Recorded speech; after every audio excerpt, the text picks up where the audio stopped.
La demanda y la producción mundial de productos ganaderos están aumentando rápidamente, debido al crecimiento de la población, el aumento de los ingresos y los cambios en el estilo de vida y las dietas. Al mismo tiempo, los sistemas ganaderos tienen un impacto significativo en el medio ambiente, incluidos el aire, la tierra, el suelo, el agua y la biodiversidad. La ganadería es, con gran diferencia, la actividad humana que ocupa una mayor superficie de tierra. El área total dedicada al pastoreo equivale al 26% de la superficie terrestre libre de glaciares del planeta, mientras que el área destinada a la producción de forrajes representa el 33% del total de tierra cultivable. En total, a la producción ganadera se destina el 70% de la superficie agrícola y el 30% de la superficie terrestre del planeta. Con el aumento de la temperatura, el crecimiento del nivel del mar, el deshielo de los casquetes polares y los glaciares, los cambios en las corrientes oceánicas y en los patrones del clima, el cambio climático constituye el más serio efecto y desafío para la humanidad. El sector ganadero reviste una importancia fundamental, ya que es el responsable del 18% de las emisiones de ganadero medidos en equivalentes de CO2, un porcentaje mayor que el correspondiente a los medios de transporte. La expansión de la producción ganadera es un factor fundamental en la deforestación, especialmente en América Latina, donde se está produciendo la deforestación más intensa. El 70% de las tierras de la Amazonia, que antes eran bosques, hoy han sido convertidas en pastizales, y los cultivos forrajeros cubren una gran parte de la superficie restante. Si bien, en términos económicos, el sector pecuario no es uno de los principales sectores a nivel mundial, su importancia social y política es altamente significativa. Este sector representa el 40% del Producto Interno Bruto agrícola, genera empleo para 1.300 millones de personas y medios de subsistencia para 1.000 millones de pobres en todo el mundo. Un proceso esencial en la historia de las sociedades fue el paso de una economía de recolección, caza, recolección y pesca, a una economía de producción voluntaria de ciertas plantas y animales. En un número restringido de lugares de la Tierra, ciertas sociedades inventaron el dominio de la reproducción de especies vegetales y animales, para asegurar sus necesidades de alimento, cuero, huesos y otros productos. Las primitivas sociedades cazadoras-recolectoras debían seguir las migraciones de los grandes rebaños de bóvidos, cérvidos y otros animales. Hace unos 10.000 años, los seres humanos del Neolítico descubrieron que capturar animales, domesticarlos y mantenerlos vivos para utilizarlos cuando fuera preciso les permitía reducir la incertidumbre que en relación con las posibilidades de alimentación les suponía el hecho de tener que depender de la caza. El proceso debió constar de un periodo de predomesticación, en el que en un primer momento los seres humanos habituaron a sus presas a su presencia mientras las seguían en sus búsquedas de alimento para posteriormente irlas reteniendo. Esto supuso que ellos mismos tenían que encargarse de suministrar alimento a los animales. Así, consiguieron domesticar varias especies, encargándose de mover los rebaños de unas zonas de pasto a otras, emulando los movimientos naturales de los mismos, pero ahora bajo su control. De ese modo, cuando el hombre inició la domesticación de animales herbívoros como vacas, ovejas, cabras, y abandonó la caza y la recolección de frutos, nació la ganadería, durante el Neolítico y muy probablemente al mismo tiempo que la agricultura. Estos animales, como el ganado vacuno, sirvieron además de proporcionar carne como animales de carga de mercancías, tiro del arado, suministro de pieles y más tarde de leche y derivados. El estiércol acumulado en los establos, estabulados y cuadras debió haber servido de abono para los primeros cultivos. La domesticación de animales permitió también utilizarlos para realizar trabajos agrícolas o transportar cargas. Además, los restos de las cosechas que no eran utilizables en la alimentación humana podían aprovecharse como alimento para el ganado. La agricultura y la ganadería permitieron a las poblaciones humanas conseguir una mayor certidumbre respecto a sus posibilidades de sustento, así como reducir el esfuerzo en obtenerlo, lo que posibilitó un mayor desarrollo cultural, ya que el ser humano podía entonces empezar a disponer de más tiempo para la creación intelectual. En este sentido, parece que el desarrollo de la ganadería tuvo lugar en Oriente Próximo, precisamente en zonas donde a su vez el desarrollo cultural fue más intenso y temprano. A partir de estos lugares se difundió esta nueva relación con la naturaleza, ya sea que las sociedades convertidas en sociedades de agricultores y de pastores se fueron expandiendo, en gran parte gracias al potencial demográfico que su nuevo modo de producción, de alimentación y de materias primas permitían, ya sea que las sociedades vecinas, todavía paleolíticas, hayan adoptado por su propia voluntad o por la fuerza en este nuevo modo de vida. La producción cárnica se comenzó a desarrollar a finales del siglo XV como una producción precaria, de escasos recursos, escasa comercialización y escaso consumo. Luego fue desarrollándose a gran escala, generando alta ganancia y producción en creces. Durante los siglos XIX y XX, con la colonización europea de América, tuvo un desarrollo intensivo que agotaban los recursos naturales. La historia de la ganadería en México comenzó con la introducción por parte de los españoles del ganado bovino alrededor de 1524.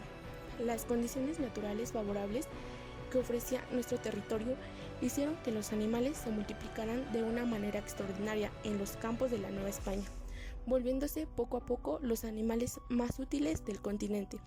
La ganadería se desenvolvió inicialmente en las costas orientales de Nueva España, particularmente en Veracruz. De estas primeras evoluciones del ganado en nuestro país, la ganadería se ha desarrollado de forma paralela a los acontecimientos de orden social, económico y cultural, por lo que ha atravesado México. Las disposiciones legislativas surgidas en cada época han influido directa y decisivamente en la fisonomía y en el proceso o atraso de esta importante rama de la actividad rural.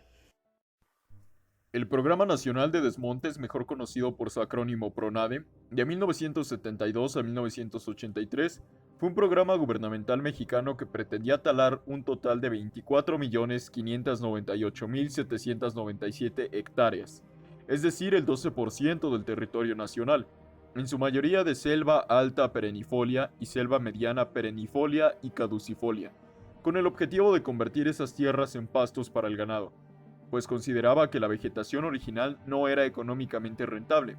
El objetivo de esos ejidos en compañías agroindustriales. El primer paso era la creación de ejidos colectivos, figura dispuesta en la Ley Federal de Reforma Agraria de 1971 y la Ley Federal de Aguas del mismo año. Esa nueva organización requería explotar comunalmente las parcelas, como una forma de reorganizarlas en unidades suficientemente largas para permitir la mecanización. El uso de pesticidas y fertilizantes. Se crearían empleos por dos vías. Temporal, porque los campesinos serían los trabajadores contratados para realizar los desmontes y construcción de infraestructura, y permanente, pues estos mismos campesinos heredarían la nueva infraestructura para su futura explotación. Esta mayor industria también requería que las horas trabajadas fueran registradas. Estas nuevas compañías agroindustriales se desharían de intermediarios, lo que permitiría maximizar las ganancias y al mismo tiempo vender comida a precios bajos.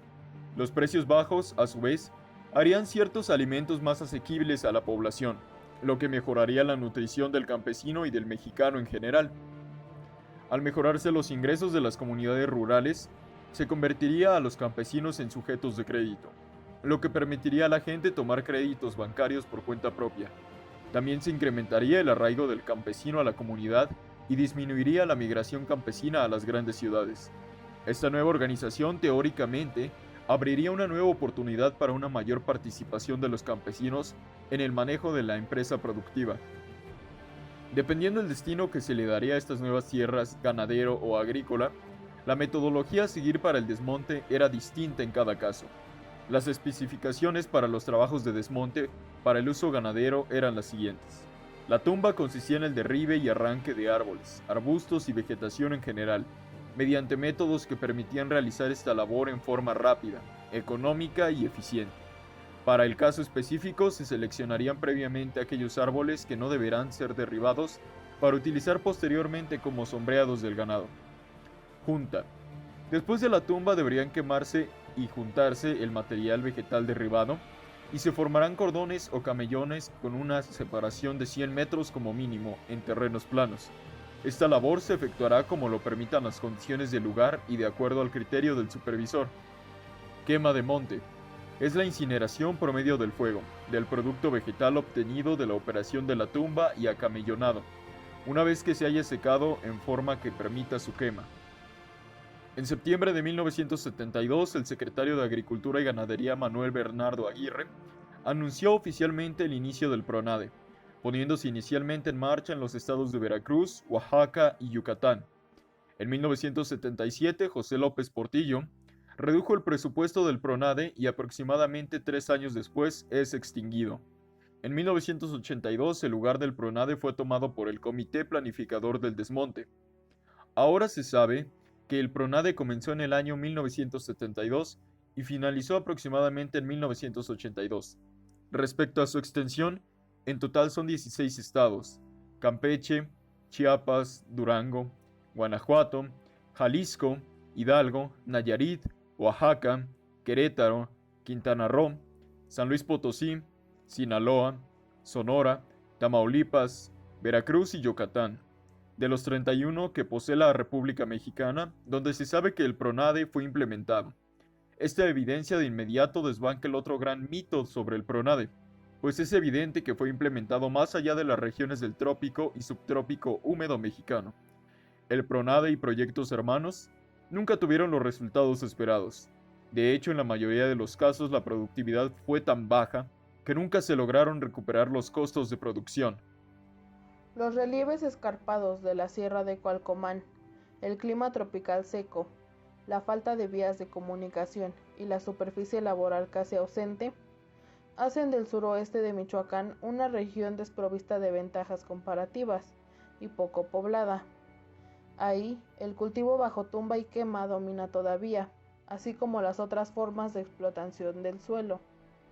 Sin embargo, la actividad principal de las unidades de producción de la región es actualmente la producción extensiva de ganado bovino, cuyos productos, que son becerros de 18 meses, son comprados por ganaderos instalados en las regiones más húmedas del país. En la Sierra de Cualcomán, los ganaderos, mestizos en su gran mayoría, son autores de la reciente invasión de terrenos comunales pertenecientes a las comunidades indígenas de origen náhuatl de la franja costera de Michoacán. Son originarios de la región de Cotija y de más allá de la región del Bajío y de la meseta de los Altos de Jalisco. Desde el siglo XVIII, pequeños propietarios, arrendatarios y medieros constituían un grupo social heterogéneo de gran importancia en todo el occidente de México. En esta época, el sistema agropecuario descansaba sobre el cultivo de granos como el maíz, frijol y garbanzo, así como la cría de puercos y de ganado vacuno. Pero el sistema de cultivo bajo tumba y quema, practicado por los indígenas durante siglos, era aún parte de los hábitos de los rancheros recién llegados a la Sierra de Cualcomán, a tal punto que para 1950 el paisaje había sido totalmente transformado. No quedaba ninguna parcela que no hubiese sido tumbada al menos una vez, con la excepción, no obstante, de las altas prominencias calcáreas, todavía cubiertas de bosque de pinos, y de la franja costera más árida. El cultivo bajo tumba y quema perduró y resistió, convirtiéndose así en la base del desarrollo de la ganadería y producción de becerros. La crisis por la que actualmente pasan estas maneras de agricultura bajo tumba y quema se asocian con los brotes de plaga durante los procesos de siembra. En un país donde aún predomina la ganadería tradicional, el estado de Sonora constituye un caso de excepción debido al aprovechamiento tanto del ganado como de los pastos, dos indicadores de la modernización de la ganadería en esta entidad. Antes de finalizar el siglo XX, la ganadería en Sonora seguía siendo tradicional. A finales del siglo XIX, la introducción de nuevas razas de ganado y pastos de otras partes del mundo facilitó no solo el aprovechamiento e intensificación de la ganadería, sino que permitió exportar más ganado hacia Estados Unidos. No obstante, la expansión del mercado capitalista de ganado ha sido y continuará siendo la causa principal de la degradación del medio ambiente. En partes del municipio de Álamos, en el sur de Sonora, hubo estancias y ranchos donde la mayor parte del bosque fue desmontada, en especial desde la introducción del zacate bufel. Desde los ejidos hasta las estancias privadas incluso, los ganaderos sonorenses siguen cuidadosamente la trama del mercado internacional de ganado. A partir de esos hechos, la ganadería mexicana adquirió una doble función: abastecer de carne magra de segunda calidad al mercado nacional y surtir de becerros en pie a las engordas recién creadas del suroeste de Estados Unidos. Esta última se convirtió en la razón de ser de la ganadería sonorense y más ampliamente de la ganadería del norte de México. El ganadero sonorense ha perdido una cierta autarquía y se hace cada vez más dependiente de las fuerzas económicas. Debe participar en el mercado como vendedor y consumidor al mismo tiempo, lo cual será un problema en particular para los ejidatarios, pues cada uno de ellos quisiera aumentar el número de su rebaño, pero esto inevitablemente disminuiría la capacidad de carga de los pastos comunales del ejido. Por su parte, los empresarios de Sonora se beneficiaron de la integración económica del mercado de becerros. Concentraron su esfuerzo en producir y comercializar ganado para la exportación y lograron poco a poco acrecentar sus capitales. En el caso del pequeño productor pecuario, cuando hubo beneficios, estos resultaron mucho más limitados. Como se ha visto, el sector pecuario es un elemento muy importante de estrés para muchos ecosistemas y para la totalidad del planeta. A nivel global es una de las mayores fuentes de gases de efecto invernadero y uno de los causantes principales de la pérdida de biodiversidad, mientras que en los países desarrollados y emergentes es quizá la principal fuente de contaminación del agua. El sector pecuario es también un agente fundamental en la economía agrícola, un importante proveedor de medios de vida para los pobres y un determinante clave de la dieta y la salud humana. Por esta razón, su papel en los problemas del medio ambiente debe considerarse en el contexto de sus múltiples y variadas funciones, en una gran diversidad de ambientes naturales y económicos y en función de objetivos de políticas muy diversos. La ganadería es responsable de la emisión de algunos gases que tienen un mayor potencial del calentamiento de la atmósfera. Así, el sector emite el 37% del metano antropógeno, el cual proviene en su mayor parte del proceso de fermentación ocurrido en la digestión entérica de los rumiantes y tiene un potencial de calentamiento global 23 veces mayor que el del CO2, y el 65% del óxido nitroso antropógeno, cuyo potencial de calentamiento global es 296 veces mayor que el del CO2, en su mayor parte proveniente del estiércol. La ganadería también es responsable de casi las 2/3 partes de las emisiones antropógenas de amonio, las cuales contribuyen significativamente a la lluvia ácida y a la acidificación de los ecosistemas. Es necesario un fuerte compromiso político basado en una sociedad civil que necesita ser más consciente de los riesgos ambientales que implica no modificar las tendencias actuales. El sector pecuario tiene una importante participación en los daños ambientales. Con estos cambios acometidos con un sentido de urgencia, el sector puede realizar una contribución muy significativa para reducir y revertir los daños ambientales. El ganado seguirá desempeñando la función histórica de impulsor y facilitador de las invasiones de especies exóticas, a la vez que su importante contribución al cambio climático tendrá claras repercusiones sobre la biodiversidad. Actualmente, el ganado da cuenta de cerca del 20% del total de la biomasa animal terrestre y ocupa una vasta superficie de lo que alguna vez fue el hábitat de la vida silvestre. Además, el ganado determina en gran parte los flujos de nitrógeno y fósforo. El hecho de que el sector pecuario se esté industrializando y concentrando en varios lugares lo aísla de la base de la tierra e interrumpe el flujo de nutrientes entre la tierra y el ganado, creando problemas de agotamiento de las fuentes, vegetación y suelo, y problemas de contaminación en los sumideros, donde cada vez más desechos de animales se arrojan a los cuerpos de agua en vez de ser devueltos a la tierra. El futuro de la relación entre el ganado y el medio ambiente estará determinado por la forma en que se resuelva el equilibrio entre dos demandas que compiten: la demanda de productos alimenticios de origen animal por un lado y la demanda de servicios ambientales por el otro. Las dos demandas son impulsadas por los mismos factores, aumento de la población y el aumento de los ingresos, así como la urbanización. La base de recursos naturales dentro de la que estos factores tienen que encuadrarse es finita. Por esto, la considerable expansión del sector pecuario, estimulada por la expansión de la demanda, debe llevarse a cabo reduciendo sustancialmente los impactos ambientales producidos por las actividades pecuarias.